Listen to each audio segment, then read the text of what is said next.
Welcome to section 1 of the Instructional Coach Rubric, Asynchronous session for evaluators. Our first outcome is about our evaluator mindsets around the rubric and its intended use as a tool for growth. Our second learning outcome is to internalize the key ideas of the new rubric at a broad level. As evaluators, we will deepen our understanding as we apply these tools during the actual evaluation, connecting this foundational knowledge to our real world practice.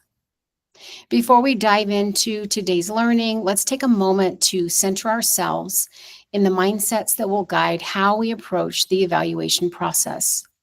As a Jeffco community, we utilize evaluation as a tool for learning and growth.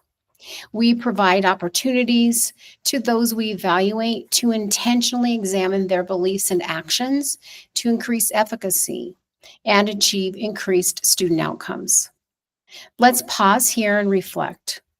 What steps will I take to ensure evaluation feels like an opportunity for growth rather than compliance?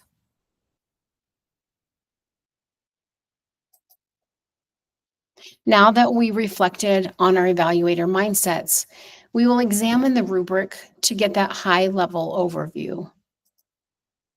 Similar to the new teacher rubric, there are 4 domains: planning and preparation, instructional delivery, learning environment, and professional responsibilities.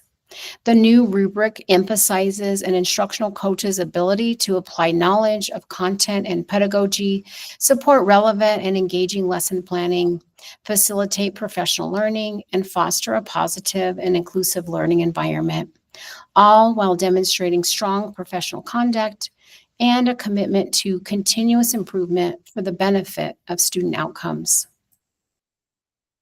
Similar to the teacher rubric, the coach rubric also utilizes 4 performance categories: exceeds, meets, emerging, and does not meet. Let's stamp the key differences between the does not meet and the emerging performance levels. Does not meet generally signifies a lack of fundamental knowledge and a failure to act, resulting in negative consequences like confusion or disengagement, while emerging signifies a foundational, basic understanding, but an inconsistent or insufficient application of strategies.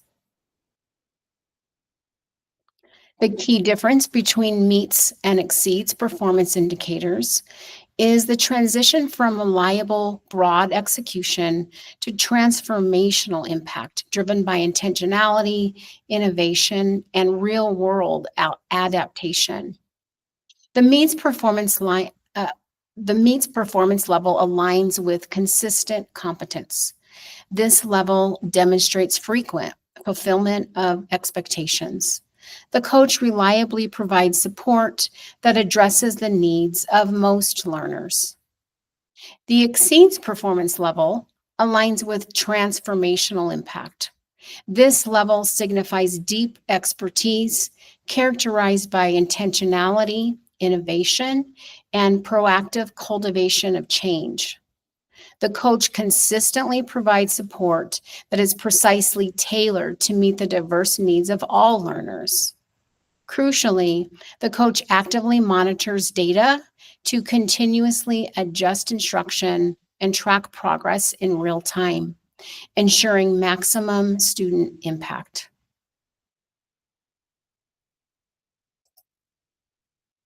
As evaluators, we must focus on the underlying concept and expectation of each indicator within the rubric.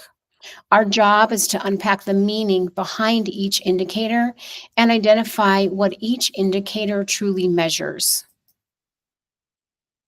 Let's take a look at an example of what this looks like when applied to the core expectation for indicator 2A under instructional delivery. First, I start by reading the section description to gain an understanding of the main components.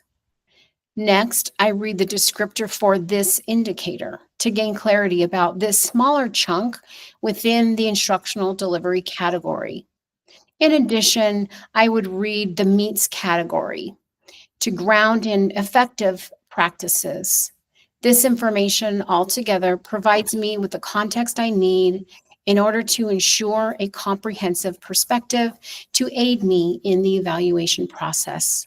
In other words, it's important to connect the dots. In closing, let's pause to consider, what is one intentional step we can take to shift evaluations from a focus on judgment to a focus on growth? And how will we work toward understanding the deeper purpose and the expectations behind each indicator?